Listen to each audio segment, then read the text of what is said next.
Shalom Bapak Ibu Saudara yang dikasihi Tuhan.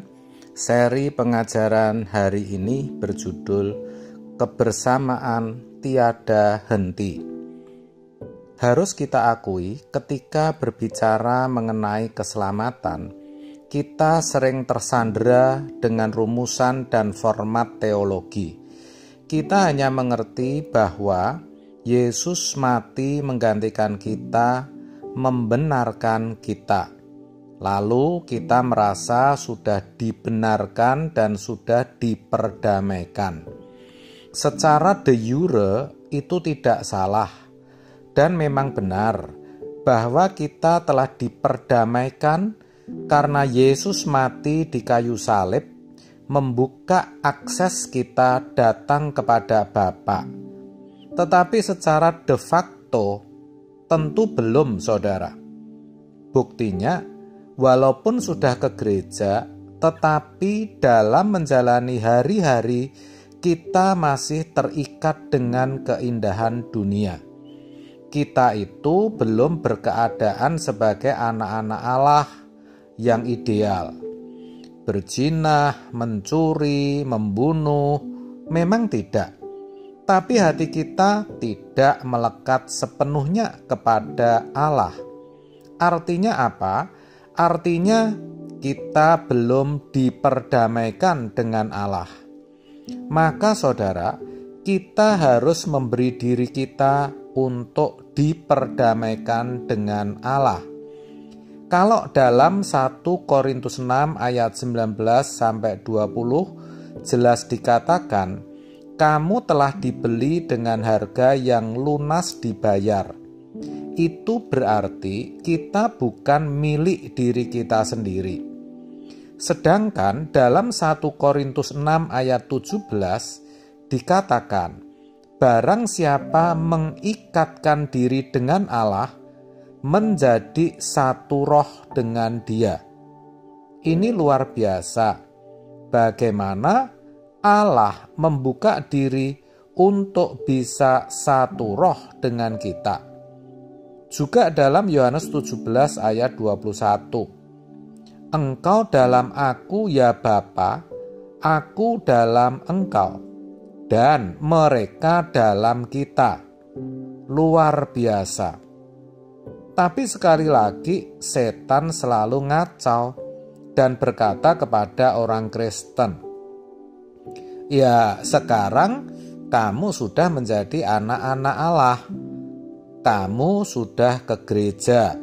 Kamu sudah memuji-muji Tuhan.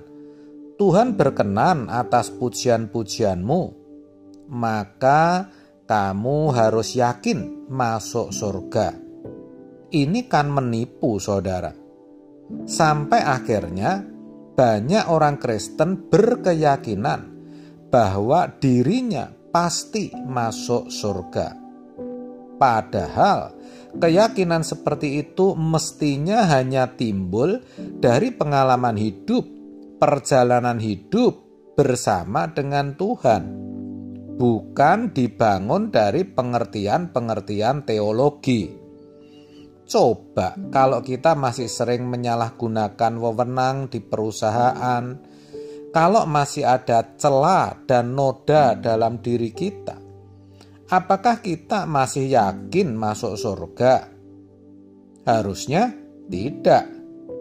Maka kita harus mau belajar untuk tidak melakukan dosa sekecil atau sehalus apapun juga. Jangan sampai ada sesuatu yang membuat Tuhan terluka atau tidak nyaman. Bukan terkait dosa-dosa besar saja, namun hal-hal kecil, hal-hal sederhana. Kalau itu membuat Tuhan tidak nyaman, kita jangan lakukan. Ya begitu, saudara. Karena standar kebersamaan yang Tuhan kehendaki adalah seperti kebersamaan Yesus dengan Bapa, yang mana tidak boleh berhenti. Artinya kita harus tersambung, terhubung terus dengan Tuhan. Tidak ada wilayah blank spot di mana Tuhan tidak ada. Pertanyaannya, caranya bagaimana? Caranya kita rangsang melalui doa. Lalu suasana atau atmosfer itu kita bawa keluar dari ruang doa, sehingga dalam kehidupan keseharian kita tetap terhubung dengan Tuhan. Itulah yang dimaksud dengan selalu ada di hadirat Tuhan. Itulah sebabnya Tuhan harus selalu kita hidupkan dalam hidup kita, tentu dengan pertolongan Roh Kudus. Menghidupkan Tuhan bukan berarti Tuhan sudah mati. Dia hidup dari kekal sampai kekal dan tidak berubah. Tetapi bagaimana kita mengalami perjumpaan dengan Tuhan dan kebersamaan dengan Tuhan setiap saat?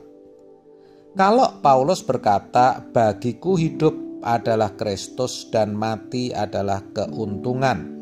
Filipi 1 ayat 21. Secara implisit ada pesan di situ bahwa ia sudah selesai dengan dirinya sendiri.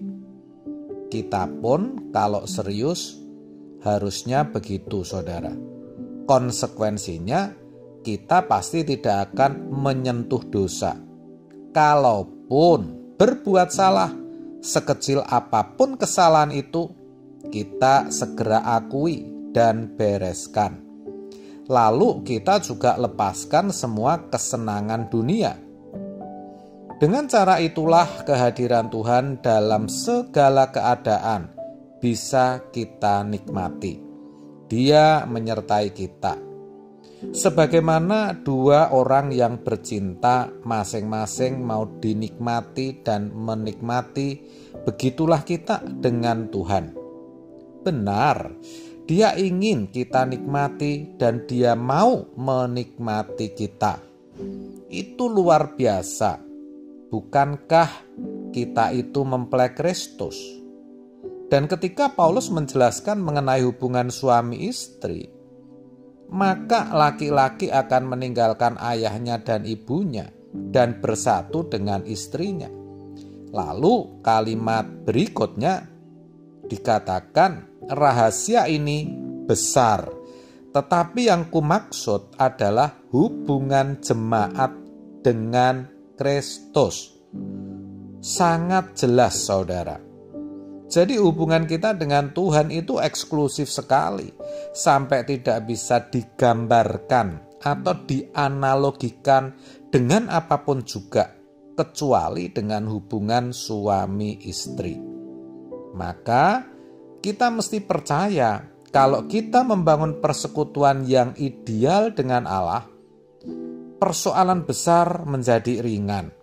Kita akan menjadi kuat dan kokoh menghadapi hari esok yang tidak jelas. Dan percayalah, Tuhan akan menyelesaikannya dan kita bisa melayani Tuhan tanpa gangguan. Amin. Tuhan Yesus memberkati.